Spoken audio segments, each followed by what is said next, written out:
বরং নবীজি বলেন ওয়া আরদা বিমা কাসামাল্লাহু লাকা তাকুন মাগনান নাস, বলে আল্লাহ তাআলা তোমার জন্য যতটুকু নির্ধারণ করে রেখেছে ওইটার উপরে তুমি যদি সন্তুষ্ট হয়ে যাও, নবীজি বলেন তাকুন আগনান নাস, তুমি মানুষের মধ্যে সবচাইতে বড় ধনী হয়ে যাইবা। আসল ধনী কে? বলে মনের ধনী। নবীজি বলেন আল গিনা গিনান নাফস, অন্তরের ধনী হইল আসল ধনী। চাহিদা যার আছে সে কখনো ধনী হতে পারে না।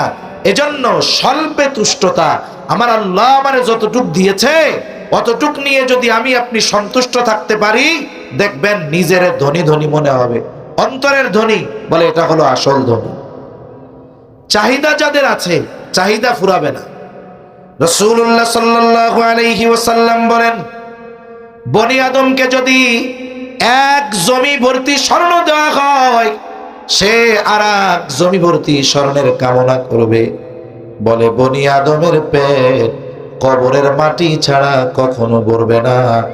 এই জন্য অনেক মানুষ আছে, আমি যদি আমার অবস্থান থেকে যারা উঁচু তাদের দিকে নজর দেই, চাহিদা শুধু বাড়বে। মনে করেন ঢাকা শহর, একজন লোক ফাঁকা এক জায়গায় বাড়ি করছে, 2 তলা বাড়ি। 2 তলা বাড়ির ভিতরে সব ফ্যাসিলিটি আছে।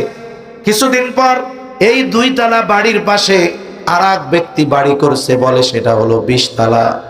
বলেন তো 2 তলাওয়ালা যদি তার বাড়ির ছাদের থেকে 20 তলার দিকে তাকায়, কেমন জানি 20 তলা বিল্ডিং এর পাশে তার ওই 2 তলাকে পাবলিক টয়লেটের মতো মনে হবে।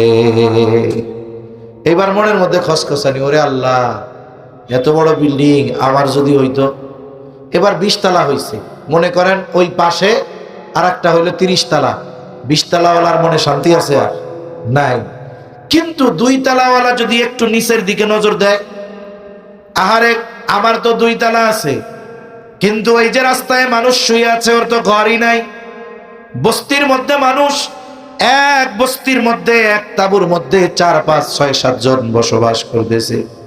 ঢাকা শহরে গেলে দেখা যায় গভীর রাত, বাড়ি ঘর তো বহুদূর, শীতের মধ্যে গায়ে কাপড় দেওয়ার কিছু নাই, লুঙ্গিটারে অর্ধেক গায়ের চাদর বানায়, ওই গায়ের চাদর বানায় রাতের বেলা ঘুমাইতেছে।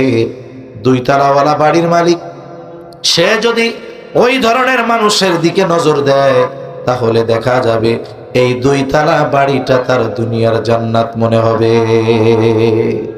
এজন্য হাদিসের মধ্যে আছে তো যে আমরা যদি উপরের দিকে তাকাই খালি চাহিদা বাড়বে, চাহিদার শেষ নাই।